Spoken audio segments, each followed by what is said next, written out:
청취자 여러분 안녕하십니까. 수도권 투데이의 장원석입니다.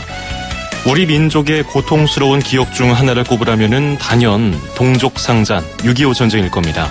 이번 주 일요일은 한반도에 끔찍한 전쟁이 발생한 지 67년이 되는 날입니다. 그때 고통에서 헤어나오지 못하는 분들이 아직도 적지 않은데요. 대치 상황이라는 특수성 탓에 여전히 민간인들이 물리적인 피해를 보고 있습니다. 대인 지뢰 탓입니다. 오늘 투데이 포커스에서는 사단법인 평화나눔회 이사를 맡고 있는 김다섭 변호사와 이 문제 다뤄보겠습니다.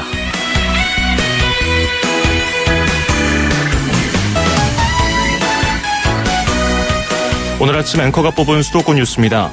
서울시가 청년수당 지급 대상자 5,000명을 선정했습니다. 어떤 이들이 대상이 됐는지 평균치를 보니까요. 미취업 기간이 평균 20.8개월, 가구 소득 평균은 월 177만 6,700여 원이었습니다. 여성은 2,629명, 남성이 2,371명, 평균 연령은 27.7세였습니다. 다음 달부터 최장 6개월까지 달마다 50만 원을 받습니다. 다음번에 신청하실 분들은 참고하시면 좋겠네요. The Ronettes Be My Baby 띄워드리면서 2017년 6월 23일 수도권 투데이 시작합니다.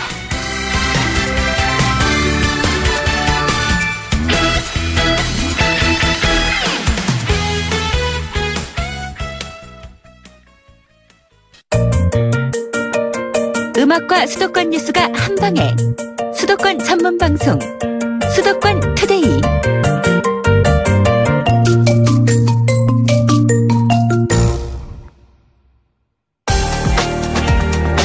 투데이 포커스. 휴전선 주변에 묻혀있는 대인 지뢰 그 수가 100만 발이 넘게 있다는 분석도 있습니다. 엄청난 넓이의 땅에 사람에게 치명상을 줄 수 있는 지뢰가 많은데도 관리가 잘 되지 않아서 민간인 피해가 끊이질 않고 있습니다. 이번 주 일요일 6.25 전쟁일을 앞두고 군사적인 대치로 인해서 아직도 이어지고 있는 그 고통, 오늘은 지뢰 문제에 대해서 다뤄보도록 하겠습니다. 사단법인 평화나눔회 이사인 김다섭 변호사와 함께하겠습니다. 어서 오십시오. 예, 안녕하세요. 예, 우선 평화나눔회 속해 계시니까 평화나눔회가 어떤 일을 하는 곳인지 짧게 설명 좀 부탁드리겠습니다. 예, 지뢰는 인간이 만들어낸 가장 비열한 무기, 소리 없는 침묵의 살인자라고 일컬어집니다. 사단법인 평화나눔회는 지난 20년간 지뢰 피해자 지원, 지뢰 사용 반대 캠페인을 진행해온 국내 유일 민간 단체입니다. 지뢰 제거와 관련해서 제거 방식이라든지 피해자 지원이라든지 이런 세미나 같은 공론화 자리가 자주 마련되는 편인가요? 네, 지난 20년간 저희가 여러 차례 그 입법 청원 활동을 통해서 지뢰 피해자 지원에 관한 법률이 2015년도에 시행이 되게 됐습니다. 그렇군요. 정부라든지 군 관계자들도 참석을 해서 같이 의견을 나누기도 하나요? 네, 그렇습니다. 관련 기관의 관계자들이 참석해서 의견을 모아서 법을 만들게 됐습니다. 예, 그래서 계속 대화는 나누고 있군요. 법도 만들어졌고요. 자, 그러면 현재 우리나라 지뢰 피해자 수가 대충 몇 분 정도 되는지가 궁금하네요.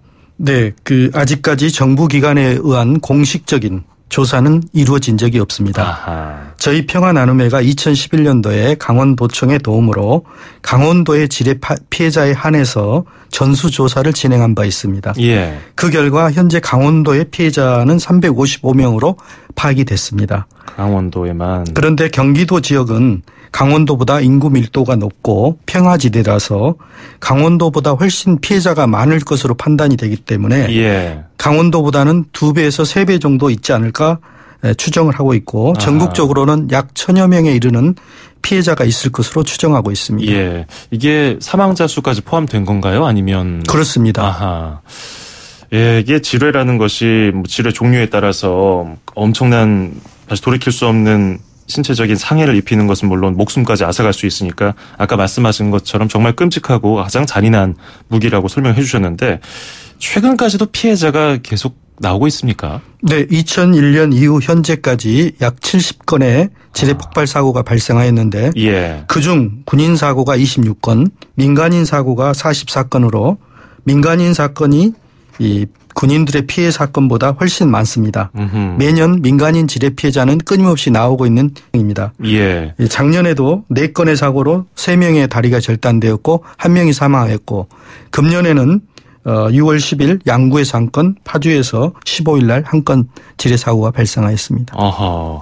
뭐 군인들은 그 군사 지역에 들어가니까 뭐 굉장히 위험에 노출되어 있는 것은 모든 분들이 알고 계시지만 민간인들도 의외로 많이 다치고 계시네요. 과거에는 그 생업을 위해서 농사를 짓기 위해서나 또는 그 춘궁기에 이제 나물 같은 거 캐기, 버섯이나 이런 거 채취를 위해서 야산에 들어갔다가 사고를 입었는데요. 예. 최근의 경우에는 이런 그 생업과 관계없이 도서 지역에 낚시를 간다거나 해수욕장에서 이렇게 지뢰 사고를 당하기도 합니다. 아, 이게 물에 쓸려 내려왔는데 그게 묻혀 있다가 산 아래 부분에서 발견되고 거기서 피해를 입기도 하는군요. 그 피해가 많은 지역은 어디입니까? 지뢰는 전후방 전국적으로 산재에 있습니다만 예. 주로 접경지대에 지뢰가 대량 매설되어 있는 관계로 전방 지역에서 지뢰 사고가 많이 발생하고 있습니다. 지뢰 매설 지역이 아닌 곳도 여름철 홍수나 폭우로 인해서 전방 지역에서 유실된 지뢰들이 한탄강이나 임진강 등을 통해서 강화도에서 백령도에 이르는 서해 도서 지역이나 시야호 인근에서 사고가 발생하기도 합니다. 후방 지역에는 주로 미군 기지 주변이나 레이더 사이트 주변에 매설된 지뢰가 기지 철수 이후에도 제거되지 않거나 유실되어서 심지어 서울 우면산에도 유실된 지뢰가 아직 수거되지 않고 있는 실정입니다. 아니 저도 이번에 조사를 하면서 기사를 찾아보면서 알게 된 건데 뭐 최전방 경기도라든지 강원도는 당연히 지뢰가 있을 것이라고 다들 알고 있는데 서울 우면산 방금 말씀하신 것처럼 그리고 뭐 인천, 충남, 대구, 부산에도 지뢰가 몇만 발 매설되어 있다고 그러던데요. 과거 미군 기지 주변에 매설된 것이 제거되지 않고 있는 것입니다. 예. 그러면 지금 제거 작업이 순조롭게 이루어지고 있습니까? 그 군사상 필요성이 상실된 지뢰에 대해서는 지뢰 제거가 육군에 의해서 일부 이루어지고 있지만 예. 지뢰 제거 경험이 전무하다기보다 빈약하고 전문성이 결여된 의무 복무 중인 병사들 위주로 제거 작업을 하다 보니 지뢰 제거 작업에 투입된 병사들의 부모에게서 생명 포기 각서를 받아내려는 어처구니 없는 일이 벌어지기도 합니다. 예. 국방부가 지난 2010년 발표한 자료에 따르면 DMZ와 민통선 일대에 매설된 지뢰수는 약 120만 발로 그 면적은 여의도의 33배에 해당하는 규모입니다. 한편 국방부가 2010년 발표한 자료에 따르면 남한의 모든 지뢰를 제거하는 데는 489년이 걸린다고 하고 있습니다. 지금 같은 속도로 하면 489년, 500년 가까이 걸린다는 거잖아요. 물리적으로 봤을 때. 그렇습니다. 속도가 너무 느린 거 아닐까요? 네, 그렇습니다. 그래서 이게 아까 말씀하신 것처럼 2년도 채 안 되는 복무기간, 의무 복무를 하는 병사들을 위주로 해서 지뢰 작업 부대가 편성돼 있고 이제 그 작업을 해가고 있는데 육군이 이 넓은 지역 그리고 이 수많은 그리고 어디 박혀 있는지도 모르는 지뢰를 다 제거하기에는 너무 부족하니까 민간 전문가들이 투입돼서 같이 좀 속도와 효율을 높여줘야 되는 거 아니냐 이런 지적이 있거든요. 이거에 대해서는 어떻게 보고 계십니까? 예, 원칙적으로 비용 지불의 주체라든지 안전에 대한 기준 등만 제대로 마련이 된다면 긍정적으로 평가할 만하다고 하겠습니다. 예. 2010년 제17대 국회에서 지뢰 제거 법안을 제정하려고 국회에서 논의가 된 적이 있는데요. 비용과 예산 등 군의 역량으로는 지뢰 제거가 현실적으로 불가능하다는 전제하에서 이루어진 일들입니다. 미확인 지뢰 관리 비용과 매년 지뢰 제거 작전 수행에 드는 비용을 절감하고 국민들의 안전, 국민의 재산을 담보로 하는 지뢰는 빨리 제거가 되어야 하기 때문에 민간 업체도 지뢰를 제거할 수 있도록 해야 한다고 생각이 됩니다. 예. 뭐 민간 업체도 투입해서 지뢰 제거 작업을 벌여야 된다는 말씀이신데 제거 방식에 대해서는 뭐 지적받는 것이 전시 상황에서 지뢰를 제거하는 것 그리고 평시 상황에서 지뢰를 제거하는 것 이렇게 나눠져 있더라고요. 그러다 보니까 효율성도 떨어지고 지난번에 철원에서는 다 지뢰를 제거했다고 알려진 곳에서 덤프트럭 사고가 나서 한 분이 또 사망하는 안타까운 일이 벌어지기도 했는데 그 부분에 대해서는 어떻게 보십니까? 과거에는 폭발에 의한 방식으로 지뢰를 제거하고 있습니다만 예. 지금은 이제 수목을 전부 제거하고 표토를 1m 깊이로 깎아서 그 속에 있는 지뢰를 제거하는 방식으로 이루어지기 때문에 자연 파괴적이고 굉장히 많은 시간과 비용이 소요되는 그런 방식을 채택하고 있어서 난점이 있지 않나 생각됩니다. 그렇군요. 제거 방식에도 좀 의문점이 있다는 지적이 많은데요. 지뢰 제거 작업과 더불어서 피해를 보신 분들의 지원도 굉장히 중요한 부분 아니겠습니까?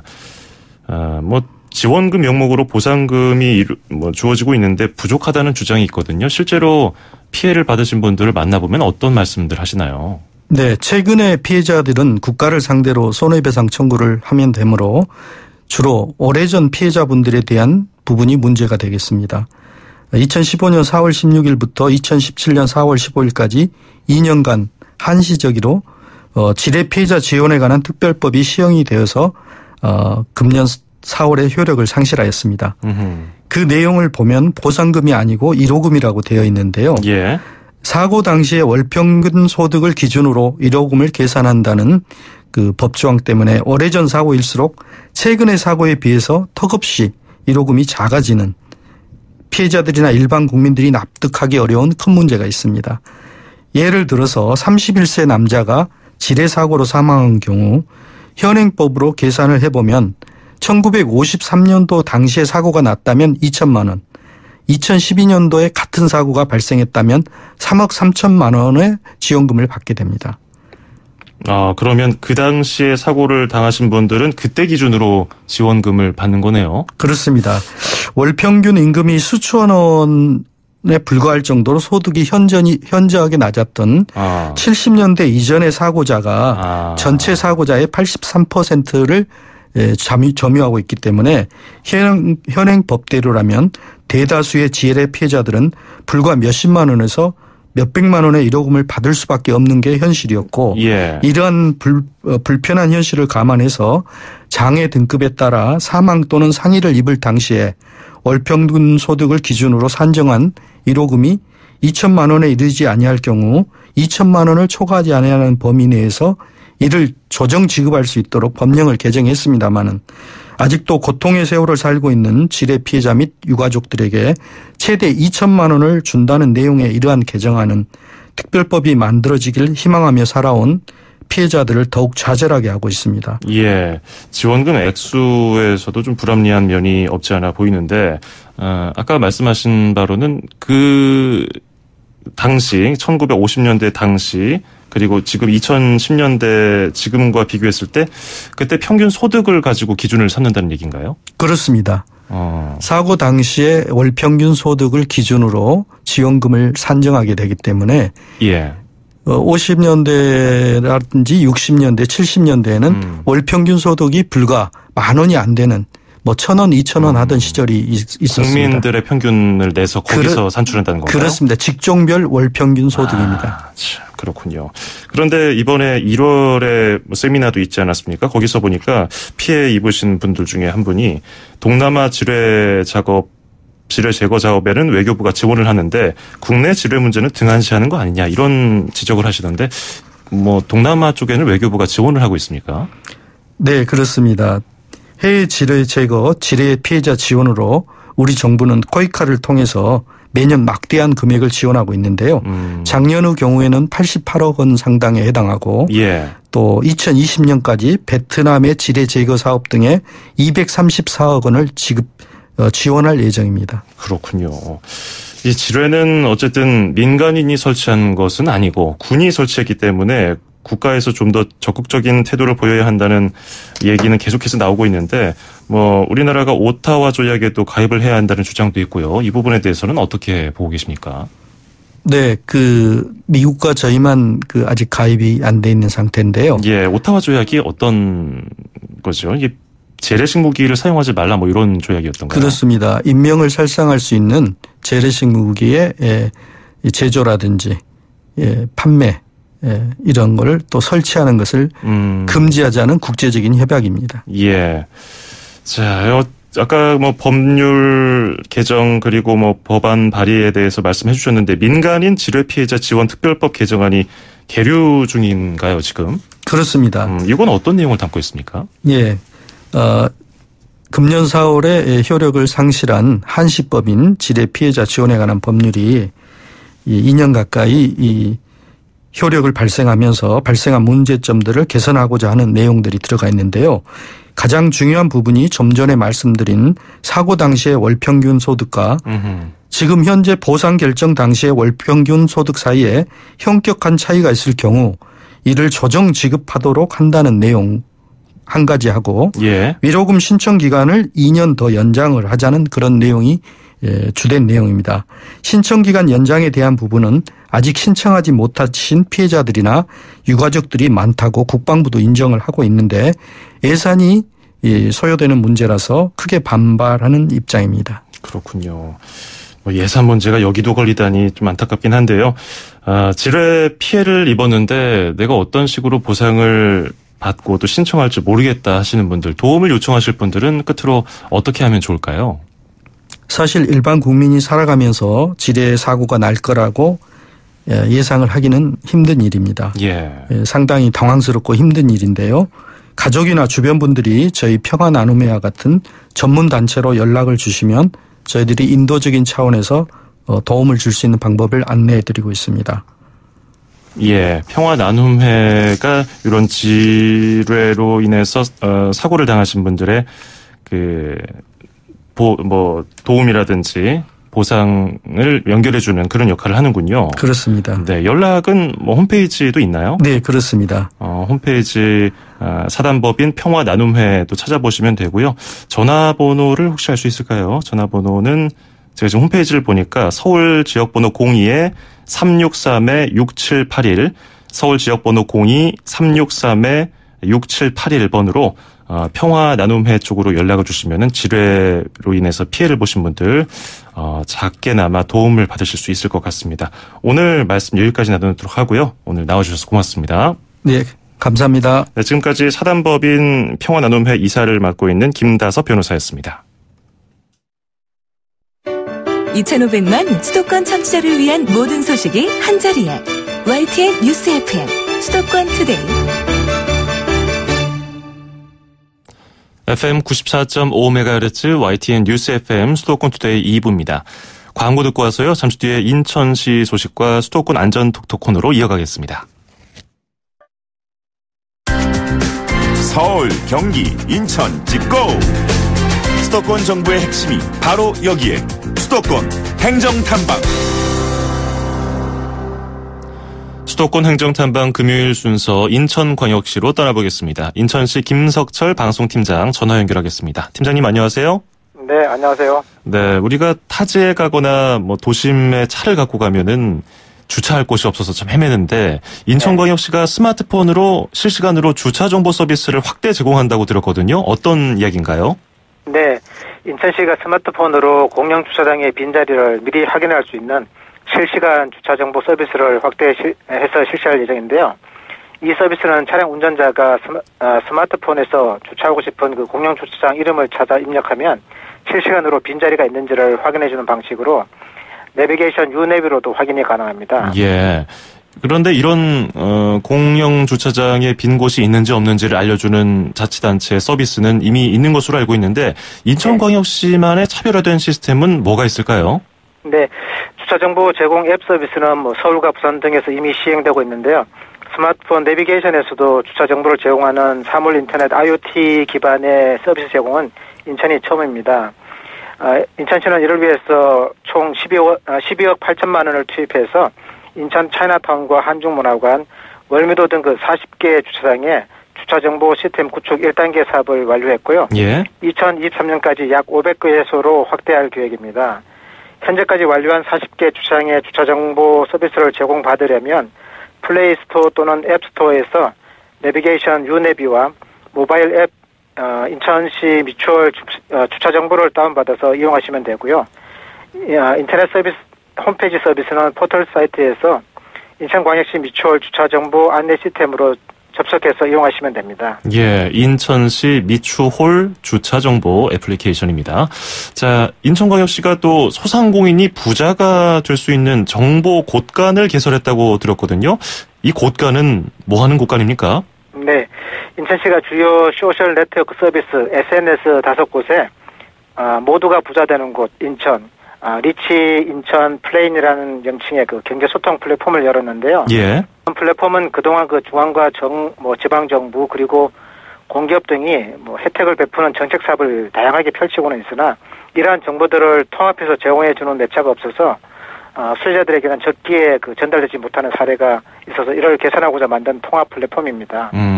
그러면 이 통합 플랫폼을 접할 수 있는 SNS는 뭐가 있을까요? 네, 경제소통 플랫폼은 트위터와 페이스북, 카카오 스토리, 인스타그램 그리고 블로그 등 전파 속도가 빠르고 사용자가 많은 SNS 위주로 개설했는데요. 다양한 경제 정보를 글과 사진 그리고 동영상 등의 형식으로 게재해서 누구나 이해하기 쉽도록 구성을 했습니다. 또한 연령층별로 자주 사용되는 뉴미디어 SNS를 고루 활용함으로써 접근의 편리성을 도모했고요. 답글과 마팔 등을 통하여 상호 소통의 장으로 활용해서 시민의 필요성에 맞는 시책을 시의적절하게 제공해서 정책의 실효성이 증대될 것으로 기대하고 있습니다. 예. 자, 그리고 인천시의 지붕 없는 박물관이죠. 강화도를 찾아가기 좀 더 편해졌다는 소식도 있네요. 네, 그렇습니다. 인천시의 강화도 테마형 시티 투어 버스 노선이 7월 1일부터 신설이 되는데요.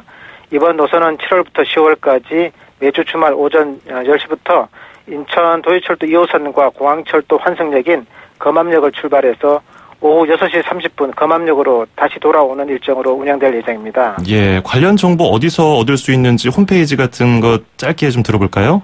네, 이와 관련해서 일반 요금은 8,000원이고요. 어린이와 장애인이나 국가유공자, 경로자는 6,000원인데요. 자세한 정보는 시티투어 안내 전화 032-772-4000번 또는 인천관광공사 홈페이지 그리고 각 관광 안내소에서 확인하실 수가 있습니다. 그렇군요. 시티투어 안내 전화는 인천 지역번호 032-772-4000번, 772-4000번입니다. 오늘 여기까지 듣겠습니다. 고맙습니다. 네, 감사합니다. 네, 지금까지 인천광역시 김석철 방송팀장이었습니다.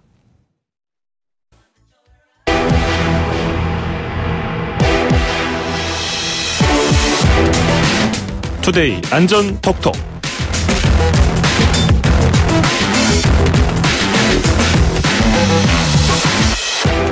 안전에 대한 관심 없는 사람은 없을 겁니다. 그런데 어떻게 하면 안전을 지킬 수 있을까? 시시때때로 들여다보고 기억해둬야 갖은 위험으로부터 우리 몸을 보호할 수 있습니다. 모두의 안전을 위해서 국민안전처 박경련 사무관이 방방곡곡으로 안전점검 체험에 나서고 있는데요. 매주 금요일 수도권 투데이와 함께 안전에 대한 팁을 나눠보겠습니다. 사무관님 안녕하세요. 네, 안녕하십니까. 네, 요즘에 날이 덥다 보니까 좀 시원한 즐길거리가 없나 해서 찾아보면은 자전거가 제격이더라고요. 그래서 네. 서울에도 공공 자전거 빌릴 수 있는 따릉이가 있고 또 국민안전처와 가까운 대전에도 타슈라는 이름의 자전거를 이렇게 다 빌려서 길거리에서 탈 수 있는데 그런데 자전거 타는 분들이 많아질수록 자전거 사고도 많이 일어나죠. 그렇죠. 국민안전처의 자전거 교통사고 통계를 보면 2011년에 12,000건에서 2015년 17,000여 건으로 매년 10% 정도씩 증가하고 있습니다. 예. 전체 교통사고 증가율이 연평균 1.1%인 것에 비하면 상승세가 굉장히 높은 거죠. 대부분은 자전거와 자전거끼리 부딪히거나 자전거와 자동차가 부딪히는 사고였고요. 2014년 한 해만 자전거 사고로 280여 명이 사망을 했는데 70%는 머리 부상으로 사망을 한 것으로 드러났습니다. 그리고 전체 사망자의 약 60%는 65세 이상의 고령자였고요. 사고가 가장 많은 시간은 오전 8시에서 오후 2시 사이였고 바깥 활동이 활발한 5, 6월, 지금이죠. 예, 그리고 예. 9월과 10월에 사고가 많았습니다. 아하, 날 좋을 때 자전거 많이 타시는데 그만큼 사고 발생률도 높군요. 요즘에 한강 둔치에 가면은 자전거 타시는 분들 정말 많은데 야외 활동할 때 안전하게 타려는 노력이 없으면 안 될 것 같아요. 그렇죠. 제가 전 산악자전거 국가대표를 만나고 왔는데요. 자전거를 잘 타는 사람이 누구냐 이렇게 물어보면 누군 것 같으세요? 우리 진행자분은. 글쎄요, 뭐 경륜 선수들, 뭐 허벅지 터질 듯이 페달을 잘 굴리는 사람들 아닐까요? 그렇죠. 예. 네, 아주 빠른 속도로 잘 타거나 뭐 테크닉을 잘 쓰는 사람 보통은 이렇게 얘기를 하시잖아요. 예. 근데 그분이 그러시더라고요. 안전하게 다치지 않고 오래 탈 수 있는 사람이다. 이렇게 얘기를 하시더라고요. 명언이네요. 네, 그래서 저는 좀 또 산악자전거 대표가 예. 그런 말씀을 하니까 좀 많이 와닿았거든요. 예. 자전거는 배워야 한다는 생각을 안 하잖아요. 그렇죠. 그냥 앉아서 내가 바퀴를 굴려서 갈 수 있으면 된다 이렇게만 생각을 하는데 자전거는 많은 부품으로 이루어진 장비이고 잘 다루기 위해서는 지식도 필요하고 배우려는 노력이나 관심 이런 것들이 중요할 것 같습니다. 카레이서들하고 권투 선수들이 실제로 카레이서들이 자동차 도로에서 운전할 때는 정말 안전운전한다고 그러고 권투 선수들도 힘 함부로 자랑 안 한다고 그러잖아요. 네. 자전거 탈 때도 허투루 생각하면 안 되겠는데 잠깐 딴소리를 했네요. 자, 어떤 것들을 자전거 탈 때 알아두면 좋을까요? 네, 우선은 헬멧 같은 기본 안전 장비를 꼭 갖추고 예. 자세를 잘 잡아야 되는데요. 자전거와 몸이 닿는 곳은 세 곳입니다. 핸들과 안장과 페달. 그러니까 자기 몸과 잘 맞아야 되고 안장하고 다리 길이가 맞아야지 올바른 자세가 되는데요. 예. 안장 높이를 맞출 때 발 뒤꿈치를 페달에 대고 무릎을 쭉 펴니다. 그럼 보통 다리가 약간 사선이 될 거예요. 그렇죠. 그래서 길게 일직선이 되는 그 정도의 높이가 가장 알맞습니다. 안장을 낮게 하면 무릎에 무리가 가고요. 간혹 이렇게 멋있게 보이려고 안장 높게 해서 뒤에서 그렇죠. 하면 엉덩이만 보이는 경우 있잖아요. 멋있죠. 네, 근데 그렇게 되면 허리에 무리가 간대요. 그래서 발 뒤꿈치를 기준으로 다리가 사선으로 일직선이 되는 그 높이가 안장 높이다. 라는 것을 말씀을 드리겠고요. 실제 탈 때는 앞꿈치로 페달을 밟잖아요. 예. 그래서 앞꿈치 기준으로 한다면 살짝 무릎이 구부려지는 정도가 바른 자세입니다. 그렇군요. 안장 맞추는 방법이 있다는 건 처음 알았네요.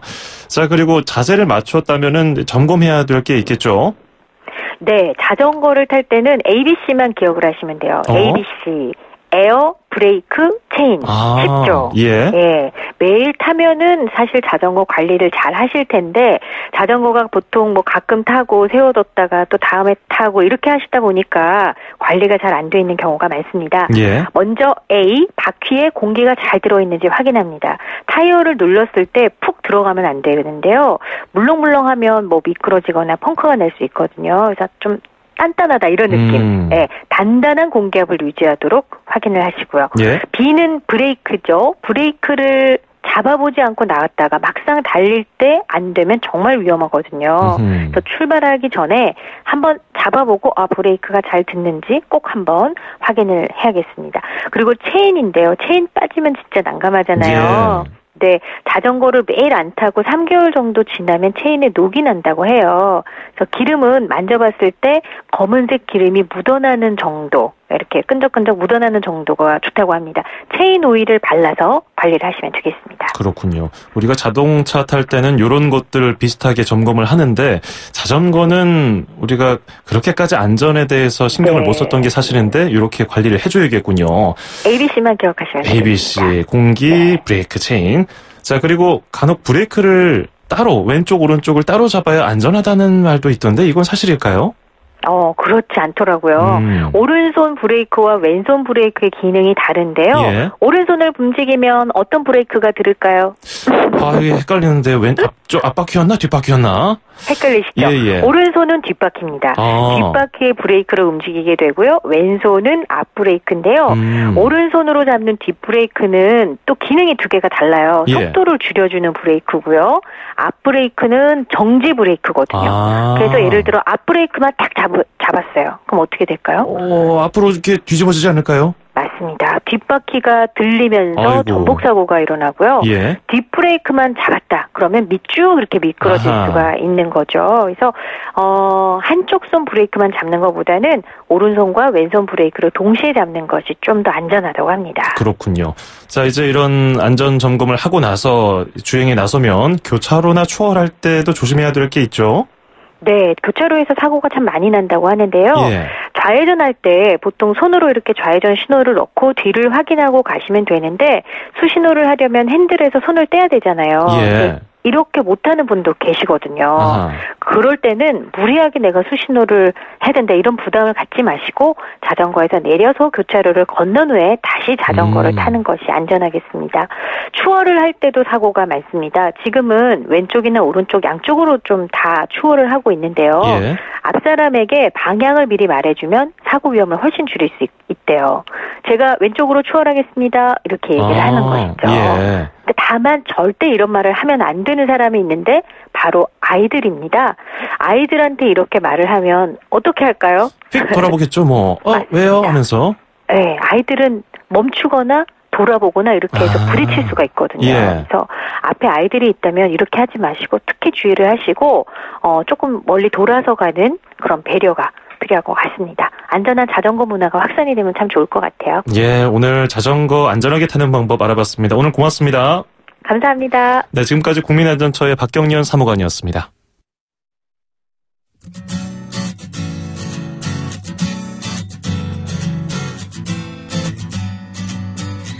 수도권 투데이 오늘 준비한 소식은 여기까지입니다. 벌써 6월 마지막 주말을 앞두고 있네요. 주말 또 덥겠지만 많은 분들 작게 조금이나마 오는 비로써 좀 마음의 위안을 찾으시고요. 여유 있는 주말 보내셨으면 좋겠습니다. 자미로콰이의 7 Days in Sunny June 띄워드리면서 저는 인사드리죠. 다음 주 월요일 아침 9시 10분에 뵙겠습니다. 장원석이었습니다. 고맙습니다.